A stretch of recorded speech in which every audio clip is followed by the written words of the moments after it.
Innal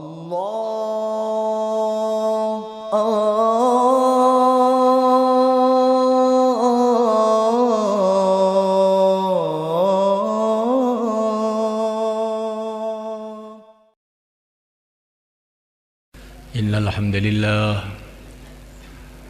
nasta'inuhu wa nastaghfiruhu wa nu'minu bihi wa natawakkalu alayhi wa na'udzu bihi min shururi anfusina min sayyiati a'malina may yahdihillahu fala mudilla lahu wa man yudlil fala hadiya lahu asyhadu an la ilaha illallah wahdahu la syarika lahu wa asyhadu anna sayyidana maulana wa habibana Muhammadan abduhu wa rasuluh Allahumma salli wa sallim wa barik alaihi wa ala alihi wa ashabihi wa tabi'ina lahum ila yaumil qiyamah amma ba'd.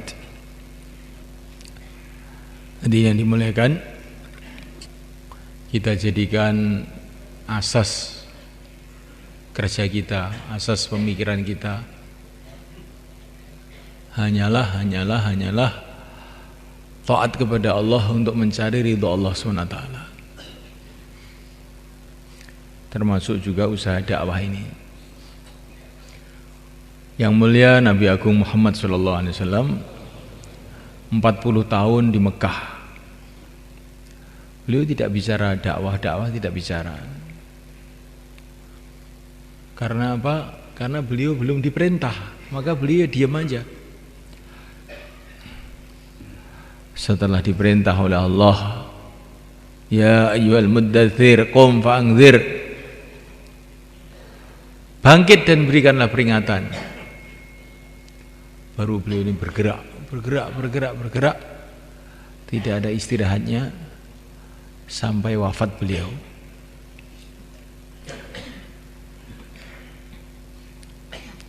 Ketika usaha-usaha dakwah mulai berkembang di Jazirah Arab, maka perkembangan usaha dakwah ini didengar oleh Raja Persia. Maka Raja Persia merasa terganggu.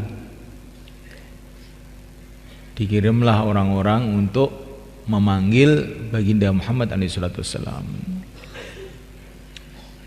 melalui gubernurnya yang ada di Yaman,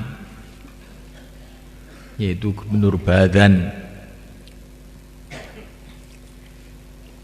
Setelah utusan itu datang menjumpai yang mulia Baginda Nabi SAW, mengatakan, kami ini adalah utusan raja di Raja Persia.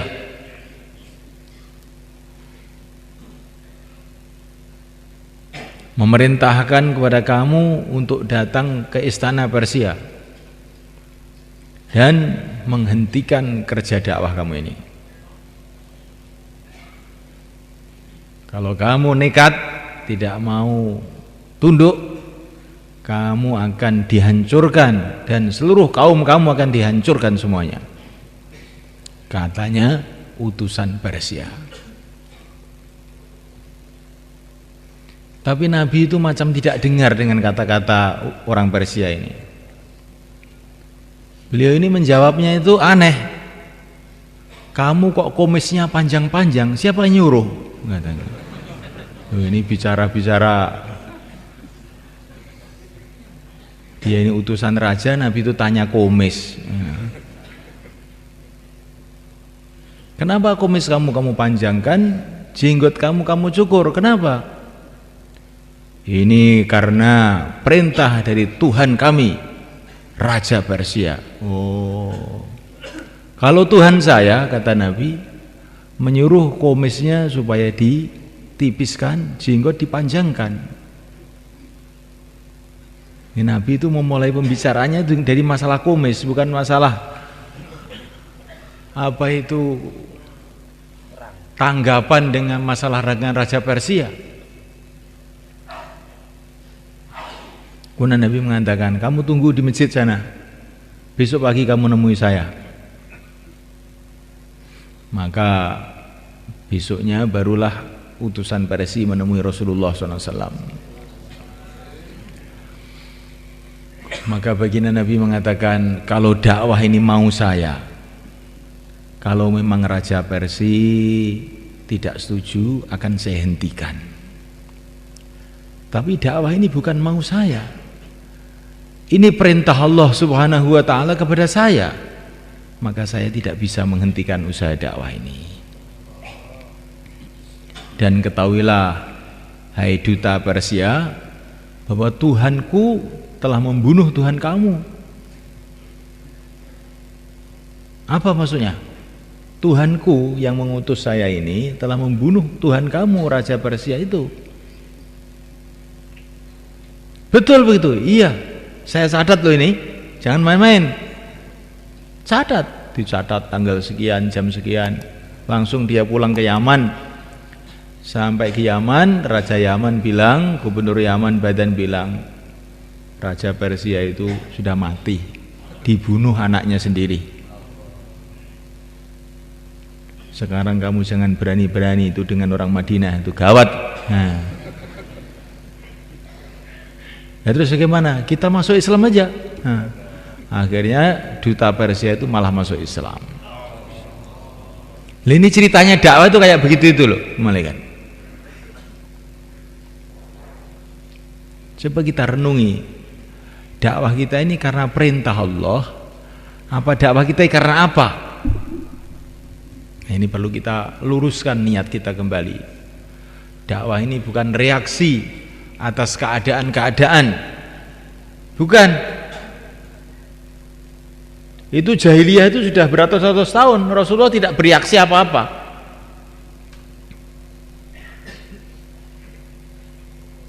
Rasulullah itu dakwah bukan dengan reaksi terhadap keadaan, tidak. Tapi Rasulullah itu dakwah karena perintah Allah. Memulai dakwah karena perintah Allah. Dan beliau tegas kepada siapa saja, karena ini perintah Allah, saya tidak bisa menghentikan. Kalau seumpama ini maunya saya, kalau para raja tidak setuju, akan saya hentikan. Maka dasarkan dakwah ini hanya karena taat kepada Allah. Barulah dakwah itu akan ada kekuatannya sebenarnya. Maka setan itu ingin menipu kita. Kita dakwah tapi bukan karena taat kepada Allah. Karena mempertahankan gengsinya, karena supaya kita ini dianggap bagaimana, karkun kuat gitu.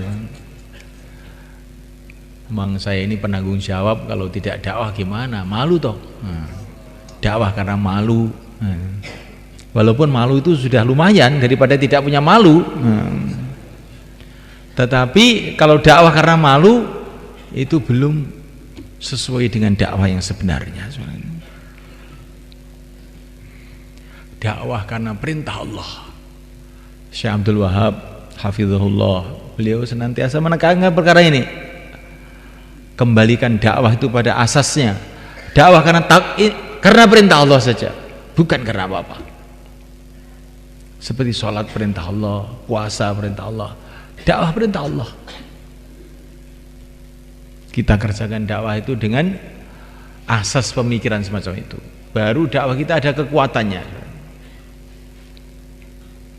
Jangan ada dorongan-dorongan lain selain perintah Allah SWT saja. Jangan ada dorongan-dorongan lain selain ikut perintah saja.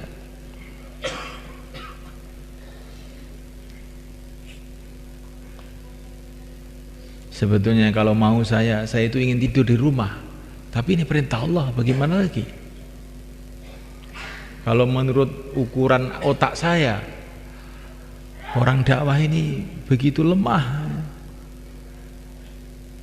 macam semut merangkak-rangkak, sedangkan kebatilan itu seperti pesawat terbang Boeing 747. Bagaimana semut mau menandingi pesawat terbang?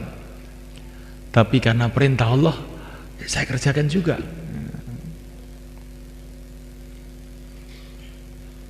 Seseorang mengatakan kepada Syekh Yusuf rahimahullah, "Syekh, dakwah itu merangkak seperti semut, kebatilan cepat seperti pesawat terbang. Bagaimana dakwah ini bisa berhasil? Maka beliau mengatakan dakwah ini bukan mau balapan dengan pesawat terbang, bukan. Dakwah ini mengikut perintah Allah. Kalau kita ikut perintah Allah, kalau kita dibela oleh Allah, kalau kita dibantu oleh Allah, apalagi pesawat terbang yang lebih cepat dari pesawat terbang pun akan kalah dengan dakwah ini. Tapi syaratnya dakwah karena perintah Allah, sehingga dakwah itu dibela oleh Allah, sehingga dakwah itu diterima oleh Allah. Itu fikir kita.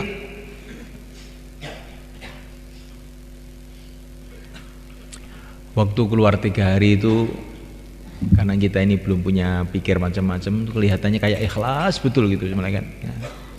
Keluar 3 hari itu nangis, nggak ada pikir apa-apa.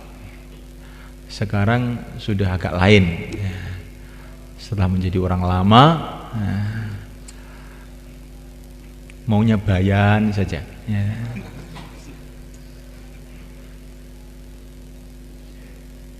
maunya ngatur saja, diatur nggak mau. Nah ini yang mengakibatkan kemerosotan rohani kita ini sebenarnya kan. Kita kembalikan dakwah pada aslinya hanya karena taat perintah Allah saja, hanya untuk membangun akhirat saja, tidak ada niat yang lain-lain. Di depan, di belakang sama aja, di mahalah, di halakoh, di markas, di nizamuddin sama aja. Yang penting dapat ridho Allah. Bayan yang dengar 1 orang dengan bayan yang dengar 1000 orang sama aja. Itu tandanya ikhlas. Itu kemarin waktu haji itu Syekh Abdul Wahab itu datang ke rumah satu karkun di Madinah sana. Bayan panjang 1 jam lebih. Saya kira tuh yang dengarkan banyak, ternyata yang dengarkan 3 orang cuman. Bayan istimewa 1 juta orang juga beliau begitu bayannya. Yang dengar 3 orang juga begitu juga sama saja. Masya Allah. Zaman dulu, ini ceritanya ulama-ulama India ini. Di India itu ada seorang ahli bayan, sehingga sampai disebut Amirul Bayan, Amir Bayan. Saking pandainya bayan itu. Itu orang sezaman dengan Syekh Ilyas, sebelum sedikit gitu. Namanya Athaullah Al-Bukhari. Namanya begitu. Kalau beliau bayan itu Masya Allah, macam orang itu tersihir semua. Kalau beliau menangis semua ikut nangis, kalau beliau tertawa semua ikut tertawa. Orang-orang Hindu dengar bayan dia nggak usah nanti cash pada masuk Islam. Ribuan orang, bukan ribuan, puluhan ribu orang Hindu itu masuk Islam. Itu Athaullah Al-Bukhari itu. Satu hari malaikat Allah Ta'ala beliau bayan yang dengarkan ribuan orang, baru turun datang satu orang kepada beliau, ini Syekh, saya terlambat Syekh, saya minta bayan seperti tadi. Oh iya, dibayani satu orang ini persis seperti bayan di depan ribuan orang itu. Nah ini namanya ikhlas malaikat. Kalau kita ini enggak, kalau bayan memang semangat, tapi kalau dengar itu ngantuk. Ini tandanya enggak ikhlas ini malaikat. Kalau jadi amir semangat, kalau jadi makmur enggak mau mikir. Pokoknya tanggung jawab amir, enggak mau mikir. Coba ini semalekan. Ini di sini guyonan, nanti di akhirat jadi urusan besar. Di akhirat jadi urusan besar. Apa saja amal bukan karena Allah tertolak semua. Kembalikan amal hanya semata-mata karena Allah. Memuliakan Allah SWT. Nah ketika beliau sudah tua, didatangi Syekh Ilyas, sudah nggak bisa bayan, sudah tua. Maka Syekh Ilyas mengatakan, Syekh, sekarang saya ada kegiatan dakwah. bantulah saya, kata Syekh Ilyas itu. Maka Athaullah Al-Bukhari itu beliau mengatakan, Muhammad Ilyas, kamu datang terlambat, katanya. Saya sudah nggak bisa apa-apa begini, kamu baru datang. Kenapa tidak kamu datang waktu saya sehat? Syekh, katanya Syekh Ilyas, engkau memang sudah tua, tidak bisa apa-apa. Tapi kalimah-kalimah Tuhan ini, nasihat-nasihat Tuhan itu satu kalimah akan didengar seluruh orang India. Murid-murid Tuhan ada di setiap pojok dunia ini. Arahkan tuh murid-murid Tuhan untuk supaya ikut saya kerja dakwah itu. Oh iya, kalau begitu. Dan itu termasuk perkembangan yang sangat penting dalam dakwah di India itu karena pembelaan Syekh Athaullah Al-Bukhari ini. Ini mudzakarah ulama kan ceritanya tadi ini. Ini termasuk perlu kita renungi. Jadi kalau datang ke ulama itu jangan mesti kita taskil dia. Nah, Pak Kiai keluar 3 hari Pak Kiai, insya Allah nanti dapat hidayah. Oh tak pentung dasmu gue. Nah, bocah cilik marah yang tua. Nah ini kadang-kadang kita ini tidak sadar itu. Insya Allah nanti kesannya itu luar biasa Pak Kiai. Untuk perbaikan hati kita Pak Kiai. Perbaikan. Kamu kira saya ini orang rusak apa gimana? Nah, kita datang kepada para ulama ya. Karena apa? Karena ikut perintah Allah untuk kita ikram para ulama. Sudah gitu aja. Syekh Ilyas ini pesan betul-betul jangan taskil ulama. Saya lihat itu orang naskil ulama itu akhirnya itu enggak baik jadinya, itu malah jadi masalah. Ulama itu tidak perlu ditaskil. Suasana yang baik, masjid-masjid yang hidup, karkon-karkon yang akhlaknya baik, itu akan menarik pada para ulama untuk ikut ambil bagian. Caranya bukan dengan ditaskil-taskil begitu. Insya Allah mulai kan? Ini sudah saya ikram bertahun-tahun gak keluar-keluar Pak Kiai, ini gimana sih? Nah ini Subhanahu wa ta'ala. Dan kita harus tanamkan dalam hati, ini bukan basa-basi, bahwa para ulama itu sudah punya jasa besar kepada umat dan punya jasa besar kepada dakwah ini walaupun mereka belum ikut. Coba semulaikan, kalau kita ini keluar semua orang belum bisa baca Quran, belum bisa sholat, alangkah sulitnya kita ini semulaikan. Tapi karena ulama-ulama sudah ngajari mereka baca Quran, sholat, mengajari fikih, mengajari Quran, macam-macam di pesantren-pesantren, di surau-surau, kita ini akhirnya dakwah itu enak. Tinggal taskil, ayo 4 bulan. Tapi umpamanya 4 bulan ini nggak ada yang bisa sholat. Saya ini belum bisa sholat bagaimana? Nah, terpaksa tim taskil harus ngajari dia sholat. Loh, saya sholat gimana? Baca Fatihah belum bisa. Akhirnya ngajari Fatihah. Akhirnya nggak jadi keluar 4 bulan jadinya. Tim taskilnya ikut dia. Tapi gara-gara banyaknya para ulama yang sudah banyak berbuat di pesantren-pesantren, di masjid-masjid, di surau-surau, maka kerja dakwah ini jadi mudah. Kalau kita naik ke atas, kalau Wali Songo itu tidak ngajak orang Jawa ini masuk Islam, bagaimana kita dakwah sekarang? Alangkah sulitnya itu sekarang. Maka kita ini jangan sumpek. Gara-gara ada satu ulama marah kepada kita, nggak usah sumpek. Nggak apa-apa tuh ulama marah tuh nggak apa-apa. Memang ulama itu kerjanya marah begitu itu. Itu sudah biasanya ulama marah itu biasa. Kita syukuri aja, alhamdulillah Pak Kiai mau marah, tandanya sayang sama kita, gitu aja.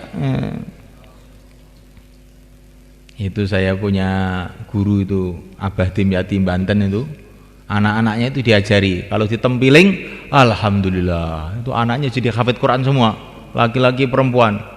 Kalau ditempiling, tower, alhamdulillah, tempiling lagi, alhamdulillah. Nah, jadi kiai semua anaknya itu. Ya kita dimarahi sedikit saja oleh para ulama sudah ganti marah, akhirnya nggak bisa ngaji jadinya ya. Barokahnya ulama nggak bisa masuk karena kita marah sama ulama. Maka kita ini nggak boleh marah sama ulama itu. Kalau kita ditempiling pun alhamdulillah, insya Allah nanti sempat alim. Kalau bukan kamu ya anak-anak kamu jadi orang alim insya Allah. Ini menurut pengalaman orang-orang dulu. Kalau orang itu dalam hatinya itu ada benci kepada para ulama, anaknya susah diatur. Susah diatur itu. Itu betul semuanya, itu sudah pengalaman, banyak sekali pengalaman. Maka kita ini yang baik pada para ulama, ikram pada mereka, kasih hadiah pada mereka. Kalau orang-orang yang belum dakwah bawa rambutan 1 kilo, kita bawa rambutan 1 becak. Nah, 1 becak. Ya. Dengan becaknya sekali dibawa ke situ. Betul semuanya kan. Lah saya ini nggak punya rambutan, nggak punya hadiah. Hadiah Fatihah. Hadiah Fatihah. Para ulama mengatakan ada lebih 30 dalil. Ada lebih 30 dalil dari Quran, dari sunnah, dari pendapat para ulama bahwa hadiah amal itu boleh dan akan sampai. Kamu harus tahu nih, hadiah itu bukan mesti rambutan, mesti pisang. Hadiah amal.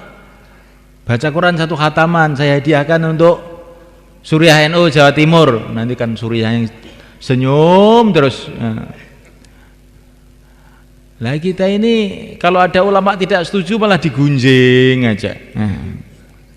Itu kiai itu itu sengak sama dakwah. Kok sengak? Lah memang kamu mungkin baunya nggak enak maka dia sengak.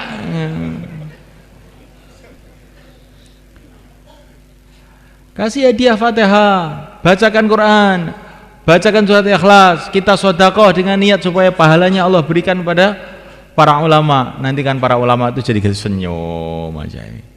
Orang dakwah itu kok ada nurnya tuh wajahnya itu. Melihat tuh seneng aja gitu.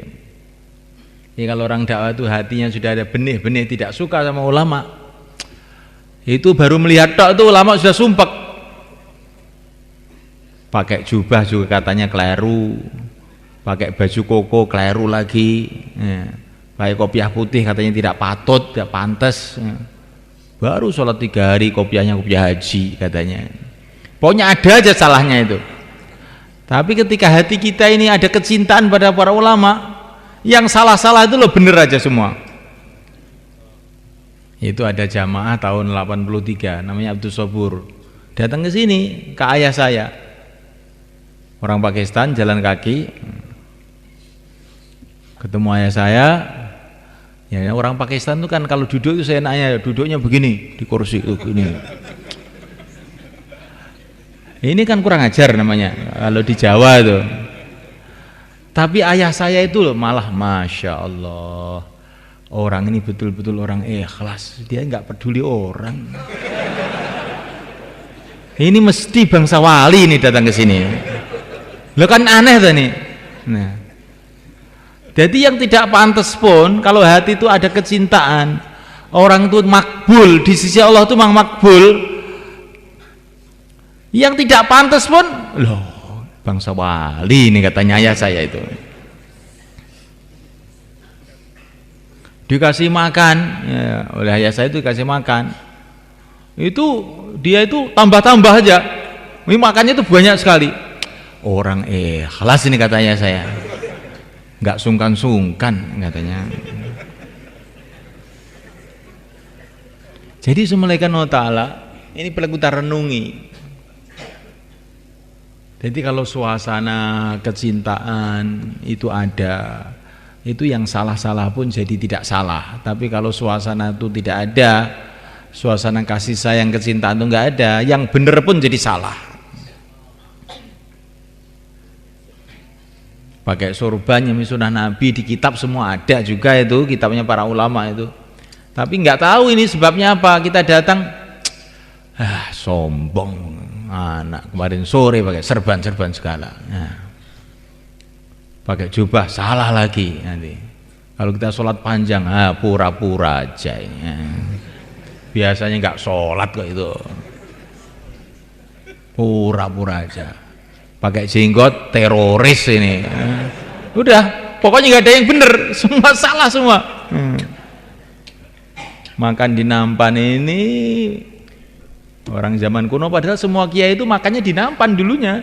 Tapi ada orang di nampan kita disalahkan lagi. Apa makan di nampan? Kenapa nggak di piring katanya? Pakai sendok tambah lagi, nggak pakai sendok kotor katanya. Pokoknya salah kabeh. Tapi kalau sudah ada kasih sayang, nanti ya maklum, yang baru belajar agama ya sudah bagus begitu. Kenapa begitu? Karena ada kasih sayang, maka buatlah suasana kasih sayang ini.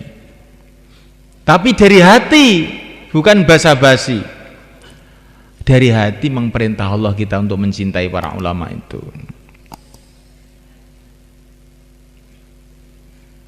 Begitu mulianya para ulama itu di sisi Rasulullah SAW, sehingga Nabi mengatakan para ulama itu warisnya para nabi, supaya kita ini tahu harganya mereka, kemuliaan mereka, sehingga kalau kita ini melihat mereka itu penuh dengan kecintaan, penuh dengan penghormatan. Kalaupun mereka ada salahnya, siapa yang tidak salah?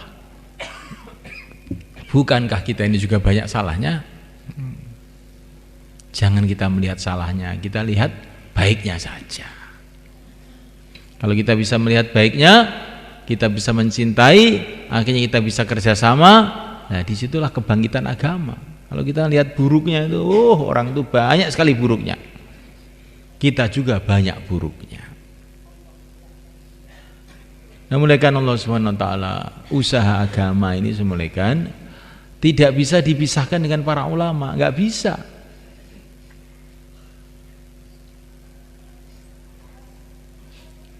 Memang usaha agama ini harus punya hubungan dengan seluruh umat. Orang umum juga penting, karena kebanyakan umat Islam orang umum. Pelajar juga penting, masturot juga penting, pejabat juga penting, polisi juga penting. Tapi jangan terus dimanfaatkan untuk dunia nih. Gara-gara polisi sudah kenal dakwah, kita akhirnya tidak mau memperbarui SIM. Alah, itu kan sudah kargon. Assalamualaikum, sudah jalan gitu. Nah, itu namanya agama digunakan untuk dunia. Itu enggak boleh begitu itu. Ini kan kargon 3 hari kemarin, terus kita enggak mau pakai helm.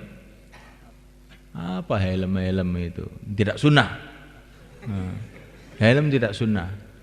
Tapi walaupun tidak sunnah juga tidak dilarang oleh sunnah. Ya. Bahkan bisa juga dikatakan sunnah. Karena ketika Nabi masuk ke Mekah, Fathu Makkah itu pakai helm besi beliau waktu perang. Ya. Jadi jangan gara-gara ini polisi sudah kenal dakwah nggak pakai helm, jangan, pakai tertib. Semua aturan pemerintah, asalkan tidak haram kamu ikuti aja. Kalau haram nggak usah. Asalkan tidak haram kamu ikuti aja. Rasulullah itu di Hudaybiyah mengadakan perjanjian dengan orang kafir. Oleh Rasulullah dipegang tuh janjinya itu. Asalkan perjanjian itu tidak menyalahi agama. Jadi kita punya perjanjian, dengan orang kafir pun kita jaga. Asalkan perjanjian itu tidak merusak agama. Apalagi dengan orang Islam, ya lebih kita jaga lagi. Insyaallah mulai kan? Nah, mulaikan Allah SWT, karena agama dengan para ulama itu tidak bisa dipisahkan, mereka nggak bisa.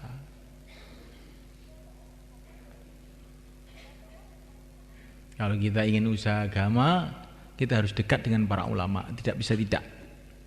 Kalau kita usaha agama tetapi kita tidak mau dekat dengan para ulama, satu saat nanti akan jadi fitnah besar kepada umat. Karena yang garap umat itu 2 golongan, mulaikan. Yang pertama para ulama, yang kedua orang tabligh. Yang garap umat itu. Nah, ini kalau orang tabligh tidak menyatu dengan para ulama, nanti lama-lama ada ulama, ada umat klub tabligh, ada umat klub ulama, akhirnya berbenturan. Kamu yang dapat dosanya. Maka sunnah mulaikan Syekh Ilyas itu sudah menanamkan dalam 6 sifat itu ikramul muslimin. Rinciannya memuliakan ulama, menghormati orang tua, menyayangi anak muda. Ini penting ulama ini semuanya. Apalagi di Jawa Timur. Di Jawa Timur itu tempatnya ulama, tempatnya pesantren paling banyak di Indonesia ini Jawa Timur ini. Kalau kita tidak betul-betul menyatu dengan para ulama, dekat dengan para ulama, mengkondisikan itu, nanti dakwah itu nggak akan bisa jalan dengan baik. Dulu di India itu ada seorang ulama besar namanya Mufti Kifayatullah, penulis kitab juga. Begitu tingginya martabatnya, derajatnya beliau ini, sampai Syekh Ilyas saja ini mau khususi kepada Syekh Kifayatullah itu nggak berani. Saya tidak pangkat saya kok sowan sama Mufti Kifayatullah, itu nggak berani saya. Tapi anehnya satu hari Mufti Kifayatullah tahu-tahu datang ke Nizamuddin. Syekh Ilyas itu jadi terkejut. Loh, semua orang Nizamuddin geger semua. Mufti datang, Mufti datang. Ternyata yang membawa itu pembantunya. Pembantunya sudah keluar 3 hari, cerita sama Mufti, ini Syekh Ilyas ini sekarang punya kerja bagus ini. Banyak orang yang maksiat jadi tobat, banyak orang tidak sholat jadi sholat. Akhirnya Mufti Kifayatullah datang ke Nizamuddin. Begitu datang ke Nizamuddin, melihat kerja-kerja di situ, Syekh Ilyas itu datang. Syekh, lihatlah kerja-kerja saya di sini ini, Syekh.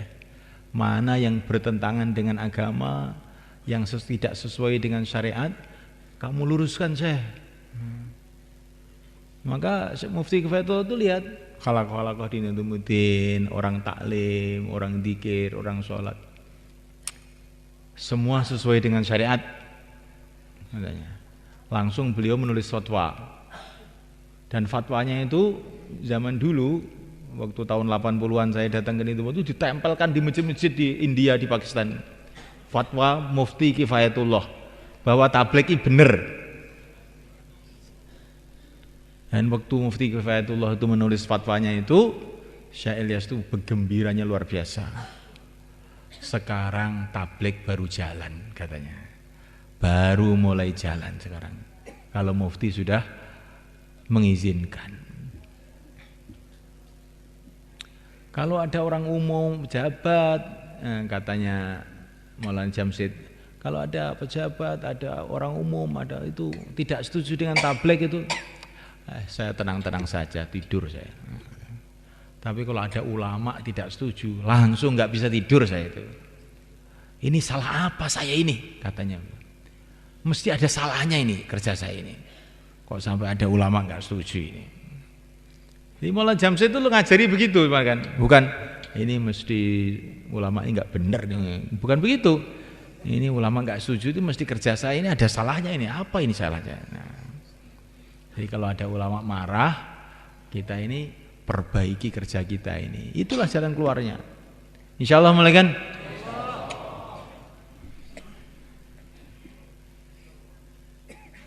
Nah, mulaikan Allah SWT, kita tidak akan bisa taat kepada Allah kecuali dengan jalan Rasulullah SAW. Menyuti Rasul faqad ata'a Allah. Taat kepada Rasul berarti taat kepada Allah. Dan kita tidak bisa taat kepada Rasulullah kecuali melalui para sahabat. Maka Nabi mengatakan, mafhumnya kurang lebihnya, sahabat itu kayak bintang-bintang. Kalau kamu ikuti mereka, kamu dapat hidayah. Dan kita mengikuti para sahabat tidak bisa kecuali kepada para ulama, dengan lewat para ulama-ulama. Menurut keahliannya masing-masing. Kalau kita mau mengikuti dakwahnya para sahabat, ikutilah ulama-ulama ahli dakwah. Kalau kamu ingin mengikuti fikihnya para sahabat, masalah hukum, halal, haram, makruh, sunnah.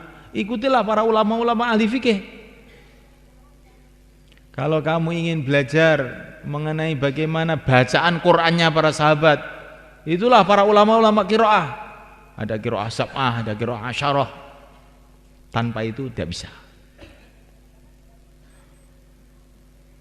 Karena kita ini hidup itu di akhir, semalekan.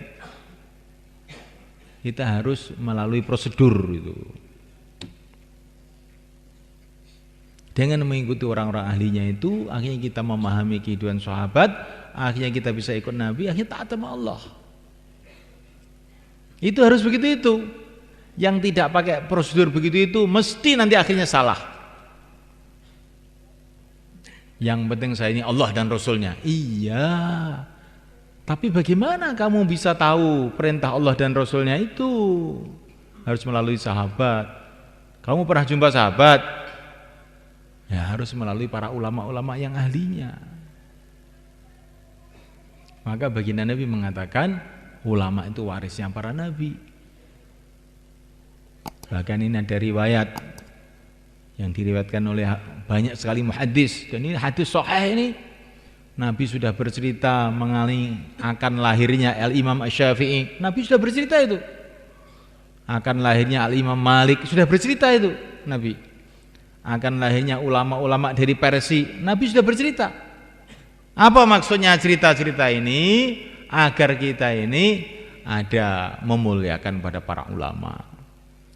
Orang yang mengatakan sudah tidak ulama-ulamaan, pokoknya Nabi sahabat, keliru itu keliru. Itu sama dengan orang yang penting musyawarah kita sendiri, nggak usah ikut musyawarah Indonesia, Jakarta, Nizamuddin, nggak usah, pokoknya kita jalan sendiri. Semua punya otak masing-masing. Orang Nizamuddin punya otak, saya juga punya otak. Ayo jalan masing-masing. Iya boleh. Tapi kalau kamu nanti nabrak kemana-mana, insya Allah. Karena kamu bukan ahlinya. Orang Nizamuddin itu sudah memikirkan umat ini 100 tahun. Dimulai dari nol. Mikir siang dan malam bagaimana mengembangkan usaha agama ini. Lah kamu itu lebih berjudul dari orang awam, ya tuh. Nggak tahu lor kidul, tahu-tahu nggak mau ikut. Oh, nanti insya Allah itu akan kesesat di jalan. Ini Magetan ke Jakarta sudah ada jalan tol. Oh, sudah bagus. Tapi ini ada orang merasa dirinya kuat. Nggak usah lewat jalan-jalan begini. Saya ini kan Superman. Nah, saya mau lewat hutan. Akhirnya tersesat di hutan, ikut genderuwo. Dimakan sama genderuwo itu nggak bisa pulang. Begitulah kalau orang tidak mau ikut ahlinya. Ini dakwah sudah dibikin mulus, tinggal naik saja. Bukan hanya jalannya saja yang mulus, bisnya pun sudah disiapkan.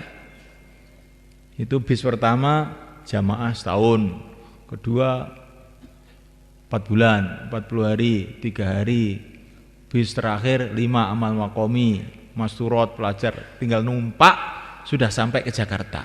Nah, duduk tidur sudah sampai ke Jakarta. Tapi nggak mau ini, saya mau lewat Bengawan Solo saya. Nah, akhirnya dimakan sama buayanya Joko Tingkir. Repot ya malaikat.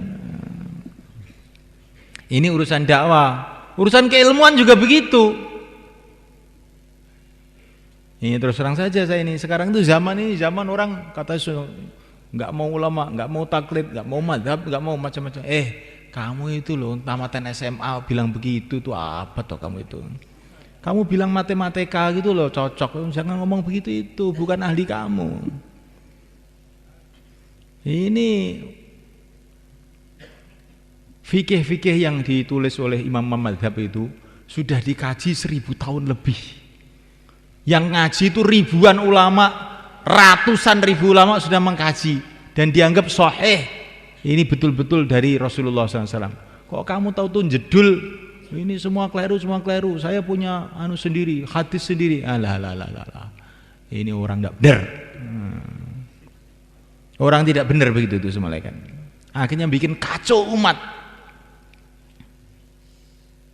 urusan fikih, halal, haram, cara ibadah itu sudah tuntas. Harus kita anggap begitu, sudah tuntas. Dibahas 1000 tahun kok tidak tuntas. Masalah sholat dibahas 1000 tahun tidak tuntas. Kalau begitu siapa yang bisa sholat sekarang kalau begitu? Ada orang punya pikiran masalah sholat itu sudah dibahas ulama 1000 tahun belum tuntas. Dia mau bahas baru. Bagaimana itu? Oh, alamat nggak bisa sholat ini nanti akhirnya. Urusan cara ibadah, urusan halal haram sudah tuntas, selesai. Tinggal baca aja. Belajar kepada para ulama. Yang belum tuntas sekarang apa? Masjid 5 amal itu yang belum tuntas. Yang belum tuntas itu apa? Jamaah 4 bulan, 40 hari. Yang belum tuntas itu apa? Ini umat ini tidak mau sholat. Bagaimana mau sholat? Karena caranya sholat sudah tuntas. Kalau kita tidak punya pikiran seperti ini, kita tidak akan bisa berjuang, mereka. Kita akan ditipu oleh syaitan, sehingga kita ini jadi orang cerengkel kemana-mana. Cuman ngengkel aja nggak pernah amal, jadinya. Urusan keilmuan sudah tuntas, tinggal belajar aja. Sekarang yang belum tuntas urusan dakwah. Bagaimana kirim jamaah ke Irian? Bagaimana kirim jamaah ke Merauke? Bagaimana kirim jamaah ke pojok-pojok dunia, ke Madagaskar, ke Australia? Ini yang belum tuntas. Dan ini memang kerja belum tuntas sampai kiamat. Tapi kalau urusan syariat sudah tuntas. Orang yang mengatakan urusan syariat belum tuntas itu orang mau merusak agama, kan? Orang yang mengatakan urusan syariat belum tuntas itu orang mau merusak agama. Dia mau bikin kacau di kalangan umat sehingga umat ini nggak mikir amal, mikir engkel-engkelan tok. Ini betul kan? Ini penanggung jawab semua masalahnya. Saya bilang begini, supaya kita pemikiran lurus, pemikiran nggak usah yang apa itu macam-macam, lurus. Apa yang disarankan oleh para masyayikh kita itu yang sudah dipikirkan siang dan malam oleh orang-orang ahlinya. Itu kitab Fadilah Amal itu sudah dipikirkan oleh orang-orang ahlinya. Maulana Zakaria itu muhaddis besar, karangnya tersebar seluruh dunia bagi orang yang tahu hadis. Sudah kamu baca, kamu renungi, kamu amalkan. Insya Allah selamat dunia akhirat. Nggak usah mikir ini hadis ini, bagi apa tuh hadis-hadis ini, sepenting mau selamat. Pengen selamat pora karek ngene tok. Ini orang belajar hadis arba'in saja. Itu pun pakai terjemah sudah menilai Maulana Zakaria ini hadisnya dhaif. Dhaif ki apa dhaif ki? Kuwi urusane wong ahli hadis, itu urusane umat awam. Kuwi Maulana Zakaria wis dipikir nih. Sudah dipikirkan siang dan malam bahwa yang ditulis itu walaupun dhaif tapi dhaif yang bisa diterima. Sudah ringkasnya begitu. Tinggal diamalkan saja. Nah, mulaikan Allah Subhanahu wa taala. Ini model Jawa Timuran kan enggak apa-apa begini ya, Pak. Enggak apa-apa ya. Apa-apa juga enggak apa-apa. Jadi ini masalahnya penanggung jawab semua supaya kita ini gitu loh, dalam dakwah ini jangan menga-mengo, lurus. Ini takaza tidak karu-karuan banyaknya. Jangan sampai kita ini diganggu oleh perkara yang tidak perlu. Maka diceritakan oleh para ulama, ada orang mau pergi ke masjid. Mau pergi ke masjid dicegat sama setan. Mau pergi kemana kamu? Mau ke masjid. Untuk apa ke masjid? Enggak ada gunanya kamu pergi ke masjid. Setan, ke masjid menghadap pada Allah enggak ada gunanya. Bagaimana kamu ini? Saya akan ke masjid. Oleh setan dihadang. Akhirnya gulat sama setan. Setelah gulat menang dia, pergi ke masjid. Sampai ke masjid ternyata sudah selesai sholat jamaah. Wah, ini gara-gara saya gulat dengan setan nih, akhirnya saya ke masjid sudah ketinggalan sholat jamaah. Besoknya lagi Mau ke masjid dihadang lagi sama setan. Ke masjid lagi kamu. Mau apa sih kamu? Kamu saya ajak gulat lagi nanti. Kamu cuma ganggu aja. Saya nggak mau bicara sama kamu. Langsung dia pergi ke masjid. Sampai di masjid ketinggalan takbiratul ihram. Nah, wah kurang ajar ya. Saya masih ditipu lagi. Besoknya lagi dia ke masjid. Nah, dihadang sama setan lagi. Oh, dia tidak. Saya bumpet, saya tidak mau ngomong. Langsung soft awal takbiratul ihram. Nah, begitulah orang dakwah mereka. Nah, kalau kita ini mendengarkan omong sana, omong sini, ketinggalan, masjidnya enggak hidup, jamaah tidak keluar, iman kita merosot, terus ngerasani orang tiap hari. Nah, akhirnya setan tertawa. Alah, gitu ternyata. Tapi kalau kita ini tidak, ini kita harus insyirah. Kita ini harus, kalau kita ini mau ikut para masyayikh itu harus dari sepenuh hati begitu semuanya kan. Udah, itu sudah orang ahlinya, sudah saya ikut aja, gitu aja. Dan nanti insya Allah akhirnya kita bisa pikirkan amal masjid, kita pikirkan masturot, kita pikirkan hubungan baik dengan ulama, ya. Sehingga akhirnya seluruh umat mendapatkan manfaat. Orang yang banyak engkel-engkelan tidak akan pernah dapat sukses. Maka dalam satu riwayat dikatakan kalau Allah membenci satu kaum, maka oleh Allah dikasih ilham engkel-engkelan, bertengkar. Kalau Allah mencintai satu kaum, dikasih ilham amal, bukan ngomel. Nah, maka kita ini bukan masalah fikih, masalah itu aja, masalah dakwah itu sendiri. Nggak usah banyak engkel-engkelan. Orang itu yang mudah mufakat gitu loh. Ini cocok, ini wis apik, bismillah. Gak usah engkel-engkelan dowo-dowo. Ngono engkelan dowo-dowo kehilangan sholat jamaah. Insyaallah mulai kan? Hadirin mulaikan Allah SWT. Masya Allah, usaha dakwah ini sudah Allah tampakkan barokahnya di seluruh alam. Semua orang yang tahu sudah jelas itu barokahnya dakwah ini di seluruh dunia, di Indonesia, di luar Indonesia, di Amerika, di Inggris, di mana-mana. Nabi pesan kepada kita, man burika fi syai'in falyalzamhu, barang siapa sudah melihat barokah satu perkara, pegang sungguh-sungguh. Pegang sungguh-sungguh. Nah, mulaikan Allah SWT. Dan dakwah ini yang dimaksud saya lihat itu bukan supaya kita ini menjadi kelompok, tidak ya. Bukan supaya kita menjadi kelompok khusus dari kalangan umat ini.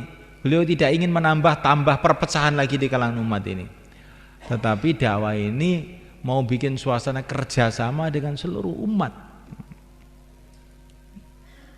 Memang kita harus mandang seluruh pesantren itu pesantren kita, seluruh ulama kita,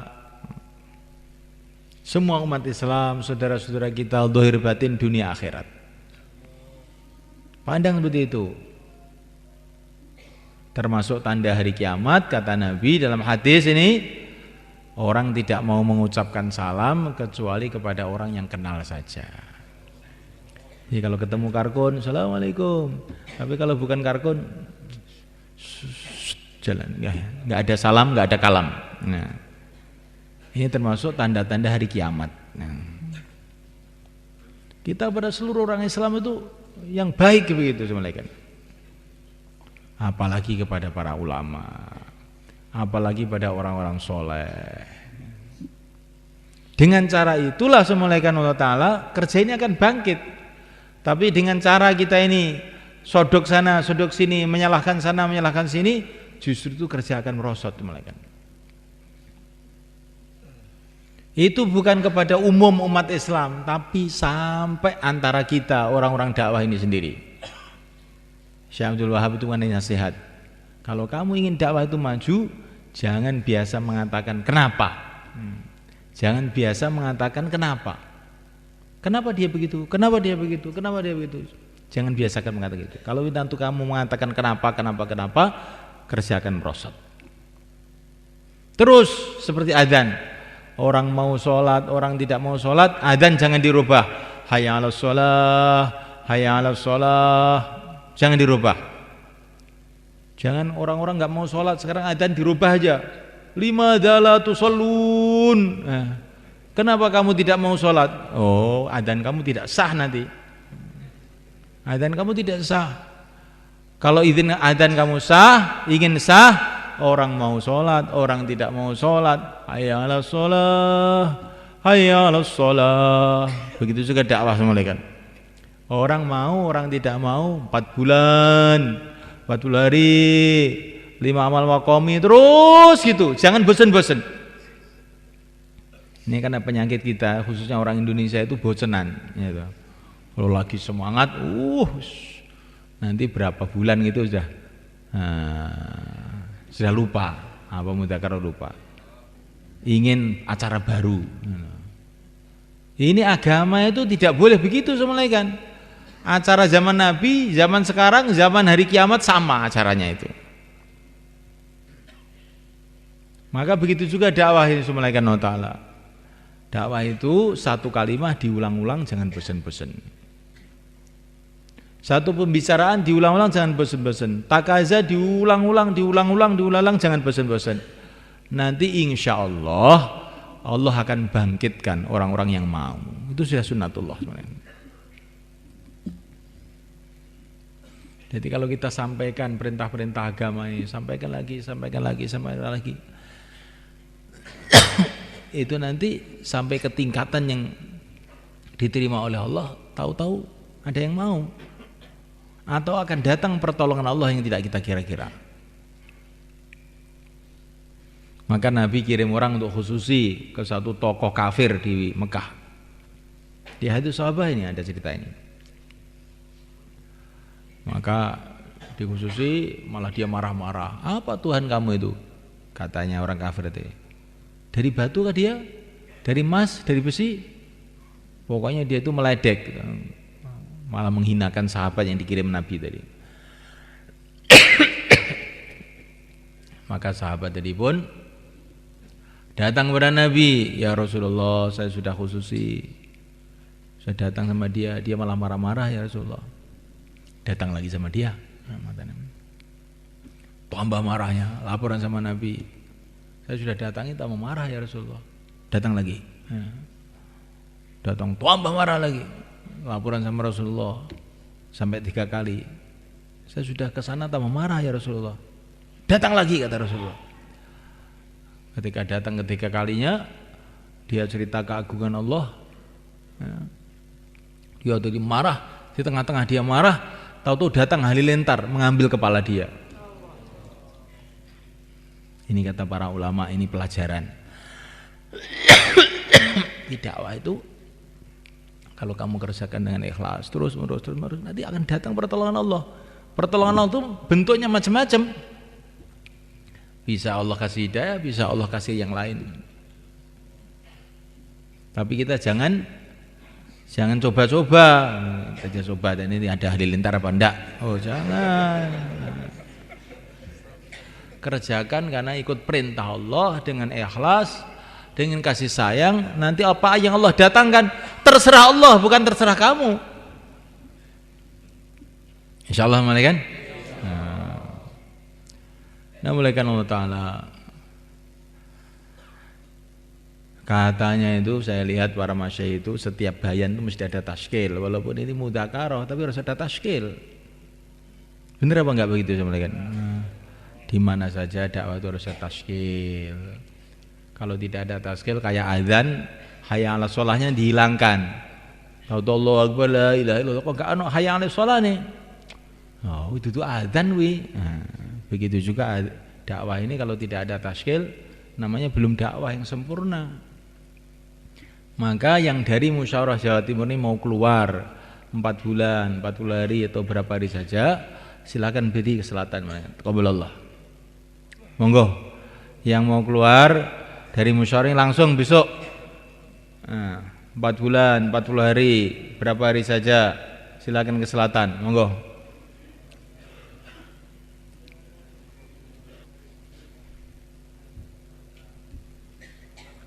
Ini ada beberapa jamaah yang belum komplit tadi pagi tadi kan. Ada beberapa santri juga yang mau keluar, belum ada temannya, orang kampung. Maka ini dimohonlah dari daerah-daerah ini bisa nemani nih. Monggo, silakan mulaikan. Hadirin dimulakan Allah Ta'ala, sebagaimana tertib dari para masyayikh kita, kalau ada pegawai negeri mau keluar harus dengan cuti, ya enggak? Begitu juga kalau ada ulama-ulama keluar tuh harus ditafakur dulu semuanya kan. Kerja-kerjanya di madrasah dia atau di pesantren dia atau di masjid dia itu bagaimana? Sudah ada yang gantikan belum? Beberapa tahun yang lalu saya itu di Mekah. Ada itu orang Mekah mau keluar 40 hari di imam masjid. Ketika mau keluar 40 hari, maka datang pada Maulana Sa'ad, waktu itu haji Maulana Sa'ad. Syekh, saya mau keluar 40 hari. Ditanya langsung oleh Maulana Sa'ad, kamu kerjanya apa? Saya imam masjid. Sudah ada yang ganti belum? Belum ada. Lalu gimana? Ya pokoknya nggak tahu lah. Yang penting saya itu harus keluar sekarang. Oh jangan begitu katanya. Kamu pulang dulu cari ganti imam masjid itu. Setelah kamu dapat ganti barulah kamu keluar. Nanti kalau kamu tinggalkan kerja kamu sebagai imam itu langsung kamu tinggalkan, nanti kamu pulang nggak bisa menghidupkan masjid kamu. Orang-orang masjid kamu akan marah semua sama kamu, nggak bisa menghidupkan amal kamu nanti. Cari ganti dulu. Jadi semulaikan ini penting apa itu untuk diperhatikan sama tim tashkil ini. Jadi kalau ada ulama-ulama, ustaz, ditafakut juga. Ditafakut juga sebagaimana kita tafakut pegawai negeri, tafakut polisi. Kalau enggak itu padahal urusan dunia. Pegawai negeri, polisi, kantor urusan dunia. Tapi kalau enggak ada cuti, enggak boleh oleh masyayikh itu. Begitu juga ini ustaz-ustaz di masjid, ustaz kalau dia harus disiapkan dulu.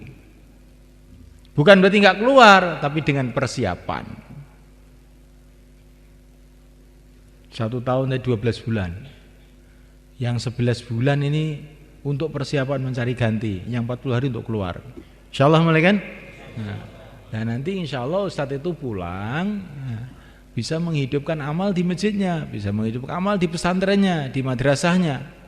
Tapi kalau kita bedol gitu saja, pulang orang marah semua, santri sudah hilang semua. Akhirnya dia kecewa, akhirnya dia juga lemah, tidak mau ikut dakwah lagi, kapok sudah. Jadi akhirnya malah jadi beban kepada kerja-kerja dakwah ini. Tapi kalau keluar dengan persiapan, maka ini pentingnya keluar dari mahalah. Seperti tadi habis ngasar sudah karguzari kan, 1 jamaah dari mahalah, 4 bulan dari mahalah sudah persiapan 1 tahun. Bahkan tadi dari mahalah Maswati tadi itu, Pak Anas tadi itu 4 bulan persiapannya 3 tahun, 40 hari terus tahun depan nanti akan keluar 4 bulan dari 1 mahalah.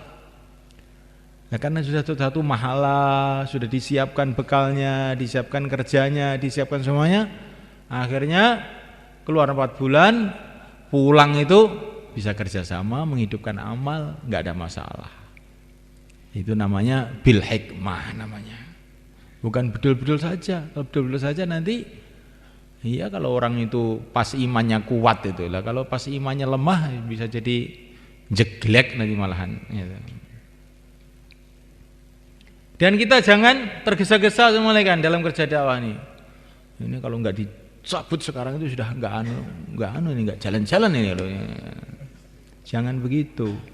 Orang itu keluar sudah ada tulisannya di Lauhul Mahfudz sana. Tenang-tenang saja. Jadi tim taskil itu tenang-tenang saja. Jangan ini kalau tidak pancung, nggak keluar-keluar. Oh, jangan bilang begitu. Yang mengeluarkan kamu memang. Allah yang mengeluarkan. Nah, kalau Allah sudah mengeluarkan, onta pun bisa keluar dari batu. Lautan pun bisa jalan raya kayak Nabi Musa. Kamu tenang-tenang saja. Dengan hikmah, dengan lembut, nanti waktunya keluar dia mesti keluar. Kalau mau agak keras boleh, tapi kerasnya jangan sama orang. Jam 3 malam jangan tidur nangis, ya itu kerasnya gitu. Tahu-tahu pagi-pagi orang sudah bawa tas. Nah, oh doa ini penting.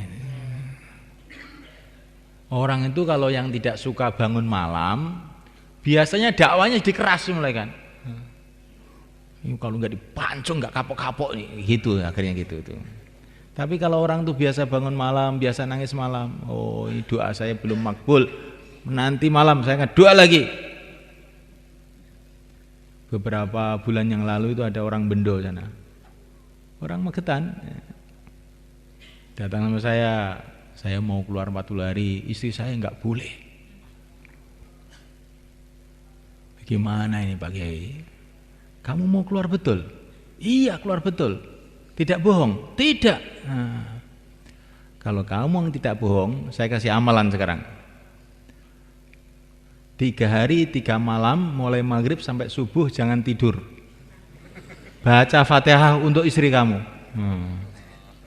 3 hari 3 malam, mulai maghrib sampai subuh jangan tidur. Baca Fatihah untuk istri kamu. Nanti kalau sudah 3 hari laporan sama saya. Baru 1 hari sudah datang. Loh, kok sudah datang? Istri saya sudah boleh Pak Kiai. Kamu amalkan berapa? Baru 1 malam dan tidak sampai subuh Pak Kiai. Oh, ini belum berangkat sudah dapat pengalaman iman dia. Akhirnya keluar. Nah, bagus. Kali kalau tim taskilnya tidak biasa doa, biasanya pancung, keluar saja. Apa istri-istri perintah Allah kok dihalang-halangi istri. Iya. Tapi caranya bagaimana supaya ini kalau nanti begitu dia keluar 40 hari nggak bisa pulang ke rumah bagaimana? Akhirnya di markas saja. Kamu kok di markas saja kenapa? Khidmat markas. Seumur hidup kok seumur hidup memang kamu nggak bisa pulang. Nah, ini guyonan sebetulnya mulai kan, tapi ini kan kita lihat hari-hari begitu. Coba kita rubah cara itu semuanya kan. Orang itu mau keluar itu suruh doa, suruh nangis sama Allah, buat amalan. Baca Fatihah apa, terserah apa dia yang mantep, baca Fatihah apa baca selawat. Kata Sayyidina Umar, kalau orang itu mau doa mulai maghrib sampai subuh, doa dia mesti makbul, kata Sayyidina Umar. Tapi yang kuat doa maghrib sampai subuh ini memang jarang-jarang ini. Kalau nargib memang enak, tapi ini kalau doa betul itu biasanya ngantuk itu biasanya itu. Maka ini semulaikan Allah Ta'ala, kita dakwah kita asasan kembali kepada iman. Nah, jangan hanya ini mudzakarah tertib, tapi setelah tertib tidur. Kita tidak punya hubungan yang kuat kepada Allah. Oh tidak jalan. Tidak begitu itu ceritanya orang-orang yang sukses dalam dakwah. Syekh Muhammad Ilyas itu semuanya kan. Kadang-kadang udah habis ngisak itu masih musyawarah sampai malam gitu. Selesai musyawarah, orang-orang yang musyawarah sudah teler semua, langsung tidur. Tapi Syekh Ilyas itu malah wudu, cari tempat yang gelap, Allahu Akbar, nangis. Nah, itu dai namanya semuanya kan. Nah, itu dai itu begitu. Ya kita mau belajar begitu. Kita bukan ingin jadi fikirman. Ini istilah fikirman itu saya nggak tahu dari mana itu. Akhirnya mikir tok ini orang ini akhirnya fikirman. Nah, kita ingin jadi dai dengan cara min haji Rasulullah SAW. Insyaallah malaikat malam hari doa, nangis pada Allah dengan tawadhu, dengan ikhlas, istiqomah. Insyaallah kerja akan naik dengan izin Allah. Insyaallah malaikat. Saya kira itu saja semulaikan. Sekarang kita siap-siap sholat isya. Khidmat dulu apa sholat isya? Hah? Sholat isya dulu. Bagaimana itu orang khidmat itu? Oh, sholat isya dulu aja ya. Sholat isya nanti makan terus ada mudzakarah lagi nanti. Kurang lebihnya kami minta maaf semuanya kan. Ini tadi terlalu semangat saya ceritanya saya ya. Ini kalau lebih ya ditata sendirilah, jangan semua yang saya katakan tuh kamu makan saja, jangan. Ya kan kira-kira baik ambil, kalau tidak baik ya kamu perbaiki sendiri, kan sudah gede-gede ya.